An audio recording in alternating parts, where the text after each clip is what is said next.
তো বন্ধুরা আজকে দুটি ওয়েবসাইটের কথা বলবো বা দুটি পোর্টালের কথা বলবো। সেই দুটি পোর্টাল বা ওয়েবসাইটে আপনার আধার কার্ড দিয়ে অবশ্যই একবার চেক করে নেবেন যে আপনার আধার কার্ডের সমস্ত ডিটেইলস সঠিকভাবে রয়েছে কিনা। যদি আপনি আধার নাম্বার দিয়ে সেখানে চেক যদি না করেন তাহলে কিন্তু পরবর্তীকালে আপনি কিন্তু অনেক বড় সমস্যা কিন্তু পড়ে যেতে পারেন। তো সেই জন্য আজকে বলতে আপনারা দেখো সেই দুটি পোর্টাল বা ওয়েবসাইট কি, অথবা সেখানে আপনার আধার নাম্বার দিয়ে আপনি কিভাবে চেক করবেন আপনার সমস্ত ডিটেইলস ঠিক আছে নাকি, তার স্টেপ বাই স্টেপ প্রসেস কিন্তু আজকের ভিডিওতে আপনাদের দেখাবো। সেই জন্য ভিডিওটা প্রথম থেকে শেষ পর্যন্ত অবশ্যই দেখবেন মনোযোগ সহকারে, এবং আমাদের চ্যানেলে প্রথমে ভিজিট করতে গেলে আমাদের চ্যানেলটিকে সাবস্ক্রাইব করে রাখুন এবং পাশে বেল আইকনটিকে অন করে রাখুন, কারণ আমরা এরকম রিলেটেড নিত্য ভিডিও নিয়ে আসি। তো চলুন আজকে ভিডিওটা শুরু করা যাক। তো প্রথমে গুগলে আসবেন, গুগলে আসার পর লিখবেন যে SSUP লিখে সার্চ করবেন। করার পর প্রথম যে অফিসিয়াল ওয়েবসাইট আপনার সামনে শো হয়ে যাবে, এখানে আপনি ক্লিক করবেন। এখানে ক্লিক করে দেওয়ার পর তারপরে আধার কার্ডের যে অফিসিয়াল ওয়েবসাইট আপনার সামনে কিন্তু এইভাবে ওপেন কিন্তু হয়ে যাবে। হয়ে যাওয়ার পর তারপর আপনি কি করবেন, তারপর এখানে লগ ইন অপশন, এই লগ ইন অপশনে আপনি ক্লিক করবেন। এই লগ ইন অপশনে ক্লিক করে দেওয়ার পর তারপর এখানে আবার আধার নাম্বার এখানে বসাবেন। আধার নাম্বার বসিয়ে ক্যাপচা বসিয়ে সেন্ড ওটিপি বাটনে ক্লিক করলে আপনার আধার কার্ডের সঙ্গে যে মোবাইল নাম্বার লিঙ্ক আছে সেই মোবাইলে ওটিপি আসবে। সেই ওটিপিটা বসিয়ে লগ ইন কিন্তু করে নেবেন। ঠিক আছে, লগ ইনটা হয়ে যাওয়ার পর তারপরে এখানে আপনি সার্ভিসটা দেখার আগে আপনাকে একটা জিনিস চেক কিন্তু অবশ্যই কিন্তু করে নিতে হবে। তো সেটা কি, তো সেটা হচ্ছে আপনার আধার কার্ডের সঙ্গে বর্তমানে কোন মোবাইল নাম্বার লিখেছে সেটা কিন্তু অবশ্যই দেখে নিতে হবে। তো সেই জন্য আধার ভেরিফাই অপশনে ক্লিক করে এখানে আধার নাম্বার বসিয়ে ক্যাপচা বসিয়ে এখানে পসিভ বাটনে ক্লিক করলে এখানে দেখতে পাচ্ছেন আপনার আধার কার্ডের সঙ্গে কোন মোবাইল নাম্বার লিঙ্ক আছে এখানে শো কিন্তু হয়ে গেছে। ঠিক আছে, এরপর কিন্তু আপনি লগ ইনটা করবেন। ঠিক আছে, এটা দেখে নেওয়ার পর তারপরে আপনি লগ ইন করবেন। তো লগ ইনটা করে নেওয়ার পর তারপর এখানে দেখুন নিচে দিকে আসবেন। নিচে দিকে আসার পর একটা অপশন দেখতে পাচ্ছেন অথেন্টিকেশন হিস্ট্রি, এই যে অপশন দেখতে পাচ্ছেন এই পোর্টালটা আপনি ক্লিক করবেন। এই অপশনে ক্লিক করার সঙ্গে সঙ্গে এই পোর্টালটা আপনার সামনে কিন্তু এইভাবে খুলে যাবে। খুলে যাওয়ার পর তারপর আপনি কি করবেন, সিলেক্ট অপশনে এখানে ক্লিক করবেন। সিলেক্ট অপশনে ক্লিক করে এখানে অল আপনি সিলেক্ট করবেন। করে দেওয়ার পর এখানে স্টার্টিং ডেট এবং এন্ড ডেট কিন্তু আপনাকে বসাতে হবে।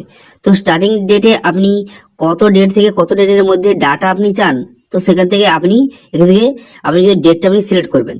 করে দেওয়ার পর অথেন্টিকেশন হিস্ট্রি অপশনে ক্লিক করলে এর পুরো হিস্ট্রি আপনি এখান থেকে খুব সহজে দেখতে পারবেন। ঠিক আছে, এখানে কিন্তু মিনিমাম লাস্ট 6 মাসের হিস্ট্রি কিন্তু এখান থেকে খুব সহজে আপনি দেখে নিতে পারবেন। ঠিক আছে, আপনার আধার কার্ডে কোথায় কোথায় আপনি ইউজ করেছেন, তো দেখতে পাচ্ছেন আপনি কোন কোন ওয়েবসাইটে আপনার আধার কার্ডটি ইউজ করেছেন, কি হিসাবে ইউজ করেছেন, কোথায় আপনি আধার কার্ডে ওটিপি দিয়েছেন, এখানে পুরো ডিটেইলস কিন্তু লেখা রয়েছে। এখান থেকে আপনি দেখে নেবেন যে আপনি কোনো যে ফ্রড ওয়েবসাইটে ভুলে আপনার আধার কার্ডের কোনো ওটিপি অথবা ফিঙ্গারপ্রিন্ট আপনি দিয়ে ফেলেছেন নাকি, এখান থেকে খুব সহজে দেখে নিতে পারবেন। দেখতে পাচ্ছেন এখানে কিন্তু পুরো ডিটেলস কিন্তু দেওয়া রয়েছে যে কোথায় কোথায় আপনি আধার কার্ড ইউজ করেছেন, তার পুরো ডাটা এখানে আপনার সামনে শো কিন্তু হয়ে গেল। এখন তো প্রচুর পরিমাণে আধার কার্ড নিয়ে ফ্রড হচ্ছে, সেই জন্য তো অবশ্যই আপনি একবার চেক করে নেবেন যে আপনার আধার কার্ড কোথাও ভুল জায়গায় ইউজ হয়েছে নাকি। এবার যদি কোথাও আপনার আধার কার্ডে ভুলে ইউজ হয়ে থাকে, যদি কোনো ফ্রড ওয়েবসাইটে আপনার আধার কার্ডে ভুলে ইউজ হয়ে থাকে, তো সেক্ষেত্রে আপনি কি করবেন, সেক্ষেত্রে কিন্তু এই যে ডাটাটা আপনাদের দেখালাম যে পুরো হিস্ট্রিটা, এটা কিন্তু নিচে দিকে আসবে। নিচে দিকে আসার পর এখানে ডাউনলোড অপশনে ক্লিক করে এই পিডিএফটা কিন্তু অবশ্যই কিন্তু ডাউনলোড করে নেবেন। পিডিএফটা ডাউনলোড করে নেওয়ার পর আধার কার্ডে যে অফিসিয়াল জিমেল আইডি বা ইমেল আছে সেখানে কিন্তু এই পিডিএফটা আপনাকে সেখানে পাঠিয়ে আপনাকে সেখানে বলতে হবে যে আপনার এরকম সমস্যা হচ্ছে। তো তারা কিন্তু সেই যে অফিসিয়াল ওয়েবসাইট থেকে আপনার আধার কার্ডটি কিন্তু আনলিঙ্ক কিন্তু করে দেবে, অর্থাৎ সেই যে ওয়েবসাইটে আপনার আধার কার্ডটি ইউজ হয়েছে সেটা কিন্তু আপনার হিস্ট্রিটা কিন্তু সেটা তারা ডিলিট কিন্তু করে দেবে। ঠিক আছে, তো এইভাবে এখানে আপনি আধার কার্ডের মাধ্যমে খুব সহজে দেখতে পারবেন। এবার সেকেন্ডটা হলো এখানে লিখবেন যে সঞ্চার সাথী লিখে সার্চ করবেন। সার্চ করার পর এই যে অফিসিয়াল ওয়েবসাইট আপনার সামনে খুলে যাবে। খুলে যাওয়ার পর তারপরে আপনি দেখতে পাচ্ছেন এখানে ফাইন্ড ইওর মোবাইল কানেকশন অপশনে কিন্তু ক্লিক করবেন।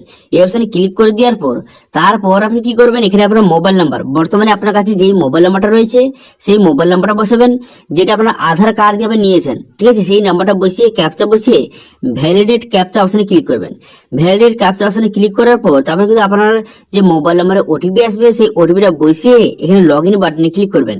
লগ ইন বাটনে ক্লিক করে দেওয়ার সঙ্গে সঙ্গে তারপর কিন্তু আপনার সামনে নতুন একটি পেজ অথবা ড্যাশবোর্ড কিন্তু ওপেন কিন্তু হয়ে যাবে। ঠিক আছে, তো এখানে দেখতে পাচ্ছেন লগ ইন অপশনে ক্লিক করার সঙ্গে সঙ্গে এমন একটি পেজ কিন্তু ওপেন হয়ে গেল। এখানে বেসিক্যালি এখানে যে নাম্বারগুলি দেওয়া রয়েছে আপনার আধার কার্ড দিয়ে আপনি কোন সিমের নাম্বারগুলি নিয়েছেন এখানে পুরোপুরি শো হয়ে গেছে। ঠিক আছে, দেখতে পাচ্ছেন আমি কিন্তু আমার আধার কার্ডের মাধ্যমে আমি এই 4টি নাম্বার কিন্তু নিয়েছি। ঠিক আছে, তো এক্ষেত্রে আপনার যদি আধার কার্ড নিয়ে অন্য কোনো নাম্বার যদি এখানে শো করে ধরুন এখানে 3টে নাম্বার আপনার, কিন্তু একটা নাম্বার অন্য কারোর আপনার নাম্বার কিন্তু এখানে চলে এসেছে। তো সেক্ষেত্রে আপনি কি করবেন, সেক্ষেত্রে কিন্তু অবশ্যই সেই নাম্বারটা আপনি ডিলিট কিন্তু করে দেবেন। না হলে কি হবে, পরবর্তীকালে যে নাম্বারটা এক্সট্রা যে নাম্বারটা, সেই নাম্বারে যদি কোনো রকম ফ্রড হয়, তো পুলিশ কিন্তু আপনাকে এসে কিন্তু ধরবে। কারণ এখানে এই নাম্বারের সঙ্গে আপনার আধার কার্ড কিন্তু লিঙ্ক রয়েছে, সেই কিন্তু পুলিশ এসে আপনাকে অ্যারেস্টও কিন্তু করতে পারে। তো সেক্ষেত্রে আপনি এখানে অবশ্যই দেখে নেবেন যে এখানে নাম্বারগুলি যে শো করছে এগুলো সবগুলো আপনার কিনা।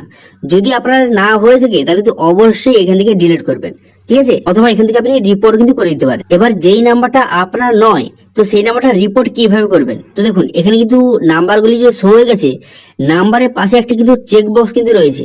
তো সেক্ষেত্রে আপনি কি করবেন, এখানে যে অপশনে ক্লিক করবেন, চেক বক্স অপশনে ক্লিক করে দেওয়ার পর নট বাই নাম্বার এখানে সিলেক্ট করবেন।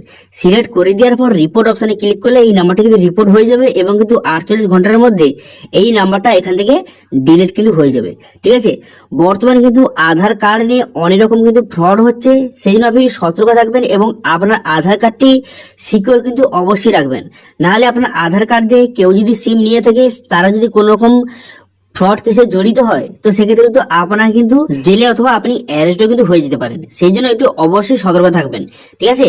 এছাড়াও বিস্তারিত জানতে এখানে ইমেল আইডি দেওয়া আছে, এই ইমেল আইডিতে কন্ট্যাক্ট করে আপনি কিন্তু এইসব বিষয়ে আপনি বিস্তারিত জানতে পারেন, অথবা কিন্তু এখান থেকে আপনি কমপ্লেন কিন্তু বা রিপোর্ট কিন্তু করতে পারবেন, ঠিক আছে? এই ইমেল আইডির মাধ্যমে। ওকে, বোঝা গেল? ক্লিয়ার?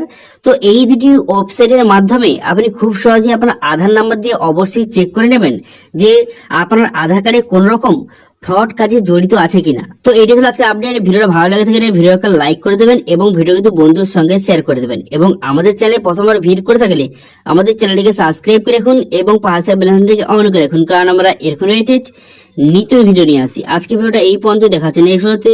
Thank you.